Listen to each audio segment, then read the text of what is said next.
It's been 4 years since Trump supporters took to the Capitol on January 6, 2021, in protest of the 2020 election. The events that unfolded that day will go down in history books, but January 6th is a highly politically charged event, with the left and right reflecting on the day in very different ways. And same goes for the media. The contrast in how news outlets have covered January 6th and presented different sets of facts, that's the focus of today's Bias Breakdown. Join Straight Arrow News. See the slant, avoid the bias. When others skew the facts, we give you the truth down the center. Welcome to Bias Breakdown. Here's the contrast in coverage in the headlines. News outlets with a left political bias, like the New York Times, a day of love, how Trump inverted the violent history of January 6th. NPR, as Trump rewrites history, victims of the riot say they feel betrayed. And Politico, January 6, 2021 is in the rear view. The battle to define it for history is in full swing. Now headlines from right-leaning outlets like the Washington Times, how the House GOP upended Democrats' January 6 narrative. The Federalist, the legacy of January 6 should be massive reform of the FBI and DOJ.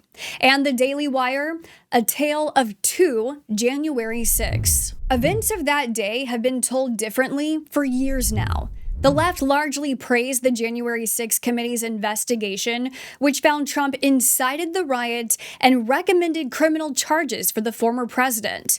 The right largely worked to discredit the January 6 committee, with House Republicans releasing a report accusing members of deleting and hiding evidence to promote a political narrative. The left has largely condemned January 6 prisoners, while many on the right have called for their release. The left largely blames Trump for an insurrection. The right largely blames lack of proper Capitol security for the breach. Even deaths have been politicized.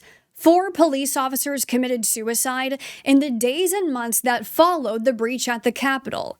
Whether to link their deaths to January 6 has become a political football. And Ashley Babbitt, who was shot and killed by a Capitol police officer inside the Capitol during the riot, was mentioned on the 4-year anniversary, mostly by those on the right. When someone is reading an article to get the news, it's important to differentiate between opinion articles and news reports.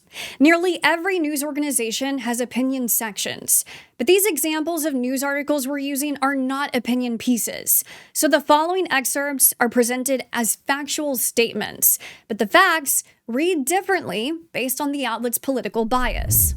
The New York Times, a left-leaning news outlet, wrote, "Violent rioters, prosecuted, convicted, and imprisoned, somehow became patriotic martyrs."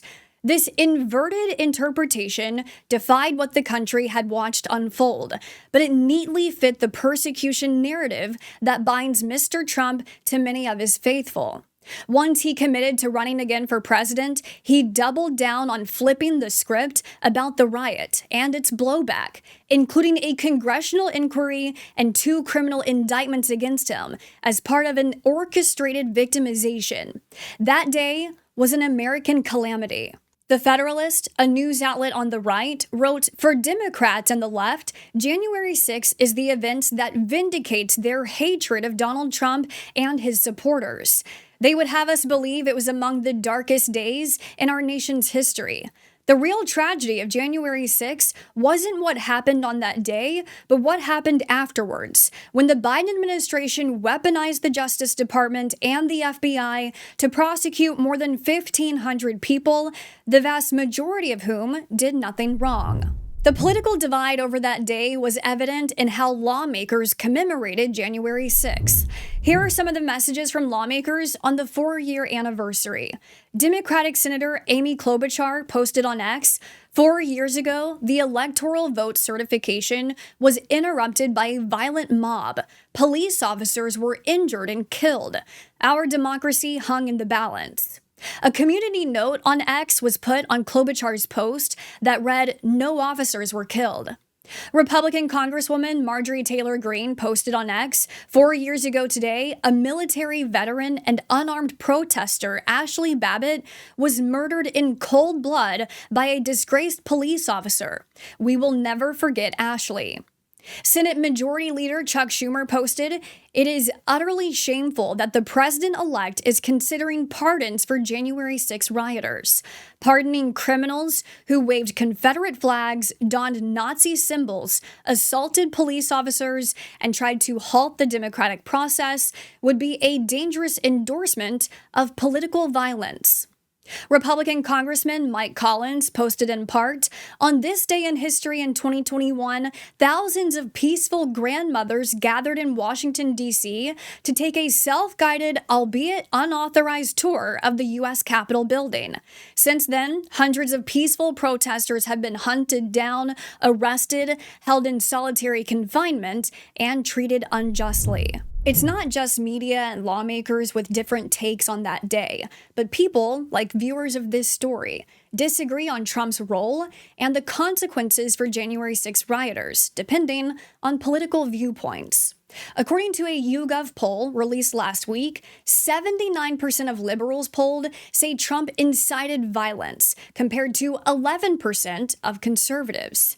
And a CBS poll released this week found 72% of Republicans support pardons for January 6 prisoners, compared to 41% of Democrats.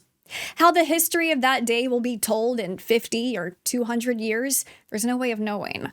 But how it's being told 4 years later differs greatly depending on the political bias of the media and people, which means the story could differ years from now depending on the political bias of which historians tell the story.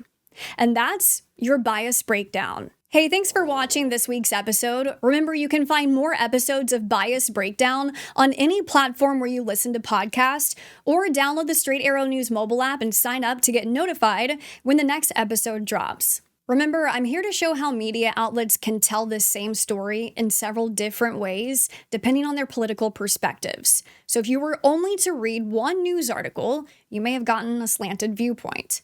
That's where the industry is currently at. News outlets have leaned into their own political biases. Several media watchdog organizations rate news outlets depending on their political bias.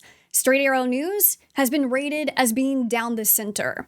It's a rare field these days, but something we're proud of. So follow us, subscribe, and if you like this video, then give us a like or review so we can continue to grow from the ground up. I'm Kara Rucker. Thank you for having me as your host. Have a great day, and I'll see you next time.